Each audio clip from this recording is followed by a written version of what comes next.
बहुत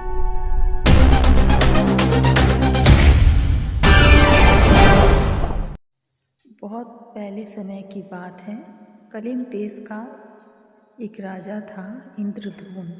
उसे एक दिन समंदर की सैर करने का शौक हुआ। यह कहानी है भगवान जगन्नाथ की जन्म कथा की। तुरंत हंस के आकार का एक सुंदर जहाज बनाया गया। राजा अपनी स्त्री और मंत्रियों के साथ उस पर चढ़कर समुद्र की सैर करने निकला। जहाज ने लंगर उठाया, मस्तूल से पाल ताना गया और जहाज तीर की तरह लहरों को चीरता निकल पड़ा। बीच समुद्र में जाते जाते अचानक बहुत भारी तूफान आ गया। हवा के तेज झोंकों से पाल की धज्जियां उड़ गई, मस्तूल टूट गया और जहाज सूखे पत्ते की तरह डोलने लगा। जहाज के सब लोगों के प्राण नखों में समा गए। खलासियों ने जहाज को किनारे लगाने की बहुत कोशिशें की, लेकिन उनकी एक न चली। थोड़ी देर बाद पहाड़ जैसी एक ऊंची तरंग उठी और पल में जहाज को निकल गए। जहाज पर जितने भी लोग थे सभी जल में जाकर सदा के लिए सो गए। महाराज इंद्रद्युम्न गोते खा ही रहे थे कि उन्हें एक कुंदे का सहारा मिल गया। वे तैरकर जान बचाने की कोशिश करने लगे। थोड़ी देर बाद उन्हें ऐसा मालूम हुआ कि उस लकड़ी के कुंदे का दूसरा सिरा पकड़कर और कोई तैर रहा है।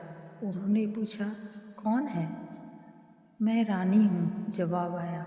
यह सुनकर महाराज को पहले तो बहुत खुशी हुई, लेकिन तुरंत मन में विचार उठा कि आखिर हम कितनी देर तक इस तरह तैरते रहेंगे। उन्होंने रानी से कहा, चाहे जो कुछ भी हो, कुंदे को छोड़ना मत।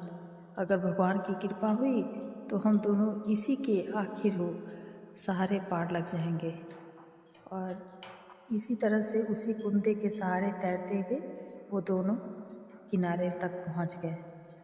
होता तो उस कुंदे को वहीं छोड़कर अपनी राह पकड़ लेता, लेकिन राजा और रानी ने ऐसा नहीं किया। उन्होंने समझा कि भगवान ने ही उस कुंदे के रूप में उनकी जान बचाई है। इसीलिए उन दोनों ने बड़ी श्रद्धा के साथ उस कुंदे की प्रदक्षिणा की और उसे हाथ जोड़कर प्रणाम किया। तब महाराज ने रानी से कहा, इसी कुंदे के कारण आज हम दोनों की जान बची है। यह कोई मामूली कुंदा नहीं है, इसलिए हम इस कुंदे से 2 देव मूर्तियां बनवाकर उन्हें मंदिर में रखेंगे और उनकी पूजा करेंगे। है ना अच्छा विचार? रानी ने जवाब दिया, आपको तो अच्छी बात सूझ गई। हम जरूर ऐसा ही करेंगे। इसी कुंदे ने हमारी जान बचाई है, रानी ने कहा। राजा और रानी इस कुंदे को लेकर अपने महल में पहुंच गए। दूसरे दिन तक राजभर में यह बात फैल गई कि एक लकड़ी के कुंदे ने राजा की जान बचाई है। इसलिए राजा उस देव से 2 देव मूर्तियां बनवाना चाहते हैं। अब देश के कोने कोने से शिक्षी लोग आकर राजा के दरबार में जमा होने लगे। हर कोई कहता था कि मूर्तियां बनाने का काम मुझे दे दीजिए, मुझी को सौंप दीजिए।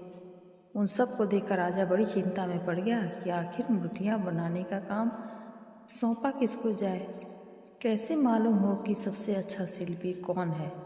इसलिए उसने सबसे कह दिया कि मैं इसका निर्णय कल करूँगा। उस रात राजा को भगवान ने स्वप्न में दर्शन देकर कहा, हे राजा, उस कुंदे से देव मूर्तियाँ बनाने का काम उन शिल्पियों में से किसी को न सौंपना, वे उसके योग्य नहीं हैं। कल तुम्हारे दरबार में एक बूढ़ा शिल्पी आएगा, उसी को यह काम सौंपना। इतना कहकर वे अंतर्ध्यान हो गए। दूसरे दिन सचमुच ही एक बूढ़े शिल्पी ने राजा के दरबार में आकर कहा, राजन, मैं एक शिल्पी हूँ। मैंने सुना है कि आप 2 मूर्तियाँ बनवाना चाहते हैं। मैं आपकी सेवा के लिए तैयार हूँ। लेकिन वह शिल्पी बहुत बूढ़ा था। वह तो बगैर लाठी के चल भी नहीं सकता था। इसलिए सभी दरबारी कानाफूसी करने लगे, यह क्या खाक मूर्तियाँ बनाएगा। लेकिन राजा ने अपने सपने की याद करके उसी को यह काम सौंपा। शिल्पी नाराज होकर राजा को कोसते हुए वापस चले गए, लेकिन हर किसी के मन में अब भी यही आशा थी कि जब उस बूढ़े से काम नहीं होगा तो राजा मुझे बुला लेंगे। उस बड़े शिल्पी ने पहले राजा के सामने कुछ शर्तें रखी। जब तक मैं ये मूर्तियाँ बनाता रहूं, तब तक कोई मेरे पास न आने पाए। मैं एक बंद घर में बैठकर मूर्तियाँ बनाऊंगा। जब मेरा काम खत्म हो जाएगा तो मैं खुद दीवार खोदकर बाहर आ जाऊंगा, लेकिन इस बीच में कोई मुझे छेड़े नहीं तो काम पूरा नहीं होगा। मतलब इस बीच में कोई भी मुझे छेड़े नहीं।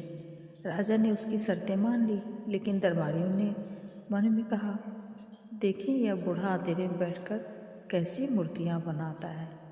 क्या यह डरता है कि मूर्तियों को नज़र लग जाएगी। राजा ने शिल्पी के लिए एक घर बनवा दिया और बूढ़ा उस कुंदे को लेकर घर में बैठ गया और अंदर से सारे दरवाजे बंद कर दिए। यूं ही कई दिन बीत गए और बूढ़ा खाने के लिए भी घर से बाहर नहीं आता था। आखिर कुछ शिल्पियों के मन में इच्छा पैदा हुई कि जाकर देखे बूढ़ा अंदर क्या कर रहा है। उन्होंने घर के पास जाकर बड़ी देर तक दीवार के छेदों से कान लगाकर सुना, लेकिन उन्हें कहीं किसी तरह की कोई आहट सुनाई नहीं पड़ी। उस घर के अंदर सन्नाटा छाया हुआ था। तब उन्होंने राजा के पास जाकर कहा, महाराज, उस बूढ़े ने आपको अच्छा चकमा दिया है। यह तो उस घर में है ही नहीं। उस घर से तो किसी तरह की आहट सुनाई नहीं देती। यह बूढ़ा सबकी आँख बचाकर कभी का भाग गया होगा। लेकिन राजा को उस बूढ़े पर विश्वास था, इसलिए उन चुगलखोरों को खूब फटकारा। उनकी बात पे राजा विश्वास नहीं किया। वे अपना सब मुँह लेकर चले गए और कुछ दिन के बाद बूढ़े के घर के किवाड़ अभी भी नहीं खुले। तब फिर कुछ शिल्पियों ने जाकर राजा से कहा, राजन, बूढ़े के घर में तो बिल्कुल सन्नाटा छाया हुआ है। कहीं बूढ़ा मर तो नहीं गया, भूखों मर तो नहीं गया। उसे कुछ न कुछ जरूर हो गया होगा, नहीं तो यह अब तक मूर्तियाँ बना चुका होता। इस बार राजा को सचमुच शंका हो गई। इस तरह दिन रात कान भरते रहने से राजा का धीरज टूट गया। तब राजा ने बूढ़े के घर के पास जाकर किया, खटखटाया, लेकिन अंदर से कोई जवाब नहीं आया। तब राजा ने निराश होकर ज़बरदस्ती दरवाज़ा खुलवाया, लेकिन अंदर जाकर देखने पर आश्चर्य, न यहाँ वो बूढ़ा शिल्पी था और न लकड़ी का कुंदा ही। यहाँ दो सुंदर मूर्तियाँ मात्र पड़ी हुई थीं। उन मूर्तियों का रूप देखकर राजा मुग्ध हो गया, लेकिन इतने में उसे मालूम हुआ कि उन दोनों मूर्तियों के न हाथ हैं और न पैर। ये कैसी मूर्तियाँ हैं। इतने में भगवान की उस मूर्ति ने कहा, हे राजा, तुमने नाहक उतावली की। अगर तुम थोड़े दिन और रुक जाते तो हम दोनों के हाथ पैर भी बन जाते। तुम्हारी उतावली के कारण जब हमें हाथ पैर के ही बिना रहना पड़ेगा। तब इंद्र ने दंडवत होकर कहा, भगवान क्षमा कीजिए, मुझे शंका हो गई थी कि वह बूढ़ा मर गया है, इसलिए मैंने दरवाजे खुलवाए। लेकिन वह शिल्पी कहाँ है। यह कहीं नहीं दिखाई देता। मैं ही वह शिल्पी हूँ, भगवान ने कहा। अब महाराज को अपनी भूल मालूम हो गई, लेकिन अब पछताए होत क्या। उन्होंने तुरंत सागर किनारे पुरी में, जहाँ उन्हें यह कुंदा मिला था, एक बहुत भारी मंदिर बनवाया। उस मंदिर में उन्होंने दोनों मूर्तियों की प्रतिष्ठा करवाई। उसी दिन से उड़ीसा का पुरी जगन्नाथ बहुत भारी तीर्थ स्थल बन गया। आज भी भारत के कोने कोने से लाखों लोग हर साल जगन्नाथ जी देखने आते हैं।